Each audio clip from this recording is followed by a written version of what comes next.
6월 30일 말씀으로 시작하는 아침입니다. 기도하시겠습니다. 하나님 감사합니다. 오늘도 주님께서 시작한 귀하고 복된 날입니다. 오늘도 주 안에서 주님께서 약속하신 그 모든 약속이 이루어지는 날, 주님의 신실하심을 믿고 감사드리며 예수님의 이름으로 기도드립니다. 아멘. 오늘 같이 보실 말씀은 창세기 23장 12절로부터 20절까지입니다. 창세기 23장 12절로부터 20절입니다. 아브라함이 이에 그 땅의 백성 앞에서 몸을 굽히고 그 땅의 백성이 듣는 데서 에브론에게 말하여 이르되 당신이 합당히 여기면 청하건대 내 말을 들으시오. 내가 그 밭값을 당신에게 주리니 당신은 내게서 받으시오. 내가 나의 죽은 자를 거기 장사하겠노라.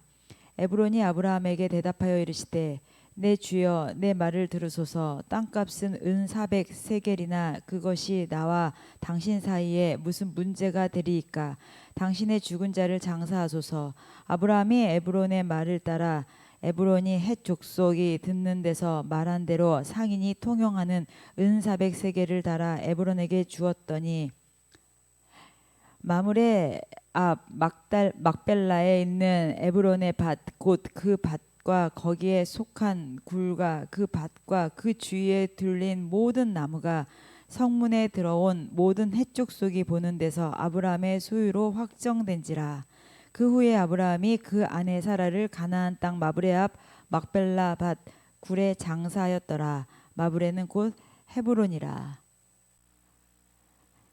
이와 같이 그 밭과 거기에 속한 굴이 헷족 속으로부터 아브라함이 매장할 소유지로 확정되었더라. 아멘. 오늘 말씀의 제목은 언약을 이루시는 하나님을 신뢰하라입니다. 언약을 이루시는 분을 신뢰하라. 자, 그 언약을 책정하시는 분 누구세요? 하나님이죠. 그리고 그 언약을 성취하시는 분 누구십니까? 하나님이십니다. 자, 하나님께서는 우리의 구원 사역을 위하여 끊임없이 언약을 세우시고 이루시고 성취하십니다. 오늘 이제 그 사라가 이제 이제 죽게 되었습니다. 그리고 이제 장사를 치르는 건데요. 자, 아브라함은 가나안 땅이라는 그 특별한 의미를 알고 있습니다. 그곳이 어떤 곳일까? 자, 약속의 땅이죠. 어떤 약속입니까? 메시아가 앞으로 올 땅이라는 그 구원자에 대한 확신이 있었습니다. 그래서 이 하나님의 나라, 그 약속의 땅이 이 땅에서 이루어질 가나안 땅이라는 것을 알기 때문에 그 가나안에 있어서 아브라함은 아주 남달리 특별했습니다. 그리고 그 가나안 땅이라는 그 허락하심을 믿고 있었죠. 그러니까 아브라함은 하나님의 뜻을 아는 사람입니다. 여러분, 친구 간에도요, 내 마음을 알아주는 친구하고 더 소통하게 되죠. 마찬가지로 하나님도 우리가 하나님의 마음, 하나님의 뜻, 하나님의 계획을 아는 자가 되게 중요합니다. 자, 아브라함은 하나님의 뜻을 헤아리는 자로서 이제 이때 아내가 죽고 이제 매장을 해야 되는 상황이었습니다. 보통 사람이 죽으면 고향으로 돌아갑니다. 자, 아브라함의 고향 어딥니까? 갈대아 우르죠. 원래대로라면은 갈대아 우르 고향으로 가서 아내를 묻는 것이 일반적인데 이제 아브라함한테는 자기의 고향이 어디가 되었습니까? 갈대아 우르가 아니라 하나님의 약속의 땅인 것입니다. 여러분, 이 땅에 우리가 육신의 옷을 입고 태어났지만 우리가 가야 될 본향은 어디입니까? 그렇죠. 천국 하나님의 나라인 것처럼 이제 아브라함도 이 가나안 땅이 자신의 그 매장지라는 것을 알았습니다. 그래서 그 사라의 매장지로 가나안 땅을 삽니다.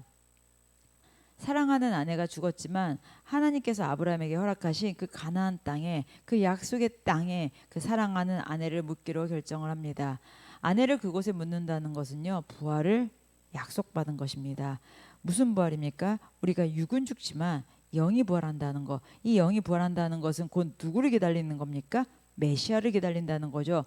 메시아가 오셔서 예수 그리스도가 오셔서 우리의 죄를 다 담당하시고 십자가에서 죽으시고 부활하시잖아요. 그 부활의 신앙을 우리가 믿는다는 것은 우리가 여기서는 육이 죽지만 우리는 영원한 나라 하나님의 나라의 소망이 있습니다.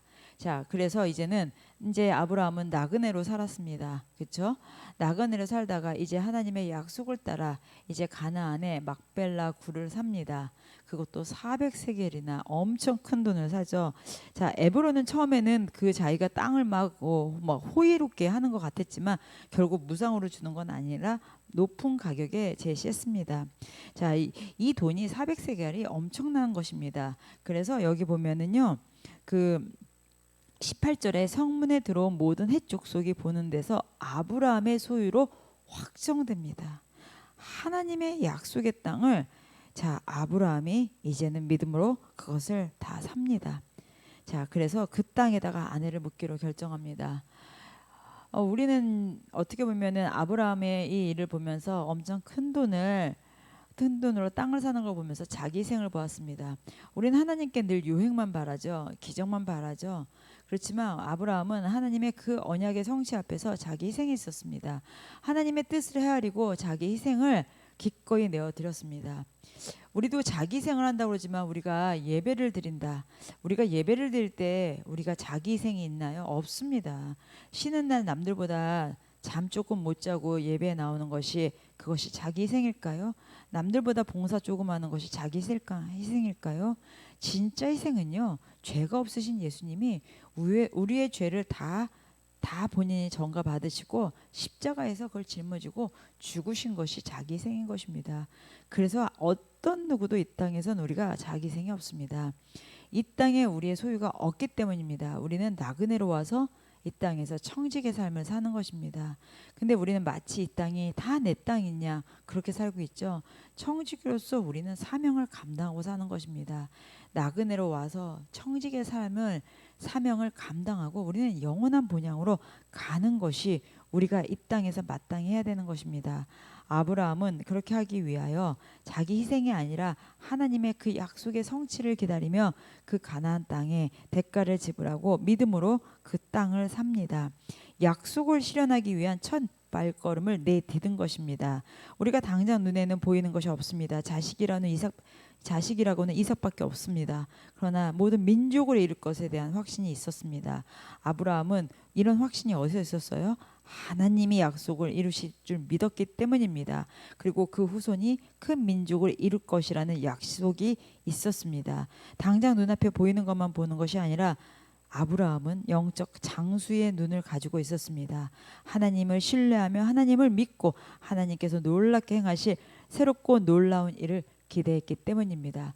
우리 이 땅에 살면서 하나님의 이루실 영원한 약속 믿고 나아가시는 여러분들 되시기를 예수님의 이름으로 축복합니다. 자, 기도하시겠습니다. 만군의 여호와 하나님 감사합니다.